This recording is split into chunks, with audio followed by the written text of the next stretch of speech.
হাসিনা যে পালালেন এটা ঠিক হয়।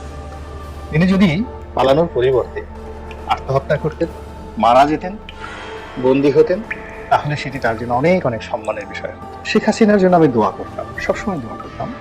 তো সেই দোয়া করতে গিয়ে আমি যখন দেখতাম যে তিনি আমার প্রতি নিষ্ঠুর আচরণ করছেন, তখন আমার খুব কষ্ট লাগতো। এই কারণে যে তিনি হয়তো বিপথে আছেন। এর কারণ হলো আপনার জন্য যদি কেউ দোয়া করে আর আপনি সেই দোয়াকৃত মানুষটিকে যদি চিনতে না পারেন এবং উল্টো যিনি আপনার জন্য দোয়া করছেন তাকে আপনি ক্ষতি করেন, বারবার ক্ষতি করতে থাকেন, ধরে নিতে হবে যে আপনি পথভ্রান্ত। তা আমি নিজে নিজে চিন্তা করতাম যে আমি শেখ হাসিনাকে এত ভালোবাসি, এত দোয়া করি, কিন্তু উনি কেন আমার প্রতি রহম করেন না? কেন আমার প্রতি এত ক্রোধ? কেন আমার স্ত্রীর গাড়ি ভেঙে দিতে হবে? আমার গাড়ি এই কয়দিন আগে আমার গাড়িটা ভেঙে দেওয়া। তা এগুলো যারা ভেঙেছে তারা তো একেবারে সরাসরি আমার গাড়ি প্রধানমন্ত্রীর নির্দেশ ছাড়া ভাঙানো হয়নি।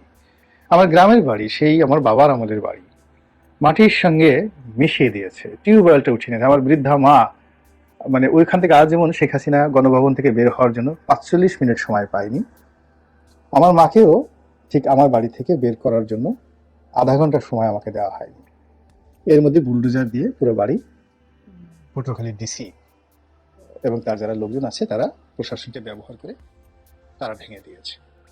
তো এই মানে অত্যাচার অবিচারের পরেও আমি আল্লাহর কাছে বিচার চেয়েছি, কিন্তু আমি অভিশাপ দেইনি।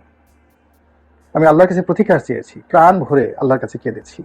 চোখের সামনে যেখানে বেড়ে উঠেছি, যে ঘরে আমার কত স্মৃতি, আমার বাসর ঘর, আমার জন্ম, আমার ছোট ভাইদের জন্ম, সব মিলিয়ে সেই গৃহটি পিতার স্মৃতি, দাদার স্মৃতি, দাদির স্মৃতি, সেই বাড়িটি ভেঙে দেওয়া হয়েছে। তারপর আমি কিন্তু অভিশাপ দেইনি।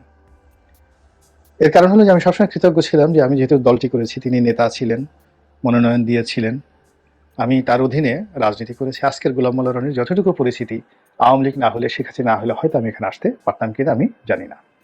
এই কারণে আমি কৃতজ্ঞ ছিলাম এবং এখনো আছি। এই কারণে আমি কোনো অবস্থাতেই আজ তার যে পরিণতি হলো, করুণ পরিণতি হলো, এই পরিণতি আমি কখনো চাইনি। আর না চাওয়ার কারণে অতীতে সেই 2014 থেকে বারবার বারবার শুধু আমি আজকের এই পরিণতিটা যে ঘটতে পারে এই সতর্ক বাণী উচ্চারণ করে হাজার হাজার টক শো করেছি, অসংখ্য লেখা লিখেছি।